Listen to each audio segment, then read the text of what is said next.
नमस्कार, मैं श्रीमती वर्मा और आज हम प्रवेश करते हैं भगवान पद्म प्रभु की जीवन कथा के पंचम अध्याय में, जहां मौन प्रश्न अब निर्णय का रूप लेने लगते हैं और वैभव के मध्य वैराग्य स्पष्ट दिखाई देने लगता है।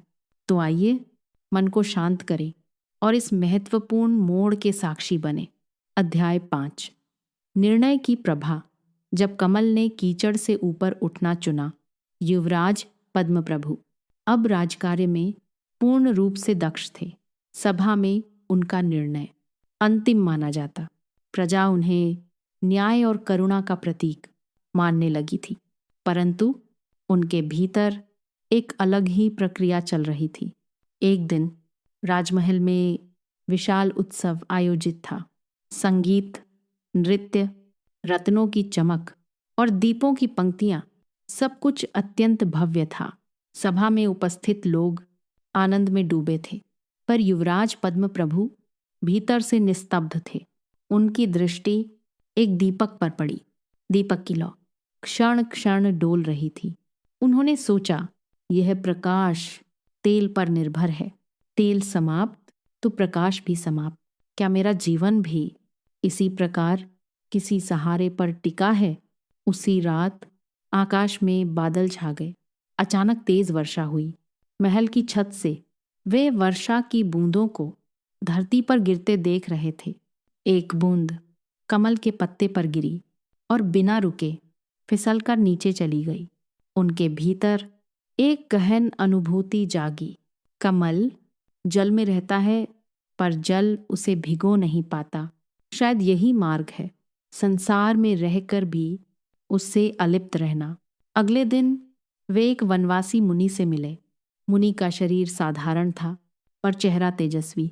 युवराज ने पूछा, क्या त्याग का अर्थ सब कुछ छोड़ देना है? मुनि मुस्कुराए। त्याग बाहरी वस्तुओं का नहीं, अंदर के आसक्ति का होता है। जब मन मुक्त हो जाता है, तभी वास्तविक स्वतंत्रता मिलती है। यह वाक्य उनके हृदय में गहराई तक उतर गया। अब उनके लिए राज सिंहासन कर्तव्य था, पर लक्ष्य नहीं। कुछ समय बाद उन्होंने माता पिता के समक्ष अपना मन प्रकट किया। पिताश्री, माताश्री, मेरा हृदय अब किसी और दिशा में चल पड़ा है। मैं उस सत्य की खोज में जाना चाहता हूँ जो जन्म और मृत्यु से परे है। राजा धारण गंभीर हो गए। उन्होंने पुत्र की आंखों में देखा। वहां न आवेश था, न अस्थिरता, केवल स्पष्टता। महारानी की आंखें अश्रुपूर्ण थीं, पर उनमें गर्व भी था। राजा ने धीमे स्वर में कहा, यदि तुम्हारा पथ समस्त प्राणियों के कल्याण का है, तो हम तुम्हें रोकेंगे नहीं। उस क्षण युवराज पद्म प्रभु के भीतर निर्णय पूर्ण हो गया। अब वे जानते थे, जल्द ही राजसी जीवन की सीमा पीछे छूट जाएगी और एक नई यात्रा आरंभ होगी। कमल कीचड़ से ऊपर उठने को तैयार था। अध्याय का भाव। इस अध्याय में हम देखते हैं कि वैराग्य अचानक नहीं आता। वह धीरे धीरे समझ, अनुभव और चिंतन से परिपक्व होता है। युवराज पद्म प्रभु हमें सिखाते हैं, सच्चा त्याग भीतर से शुरू होता है। और इसी निर्णायक मोड़ के साथ भगवान पद्म प्रभु की जीवन कथा का यह पंचम अध्याय पूर्ण होता है। अगले अध्याय में हम देखेंगे वह पावन क्षण जब वे राजवैभव का त्याग कर दीक्षा ग्रहण करते हैं।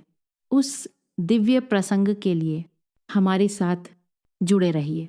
नमस्कार। अपनी भावना कमेंट में ज़रूर साझा करें। आपका एक लाइक हमारे लिए हौसला है और शेयर करना ना भूलें। हमारे साथ इस सफ़र में बने रहें। चैनल को सब्सक्राइब ज़रूर करें। दिल से धन्यवाद।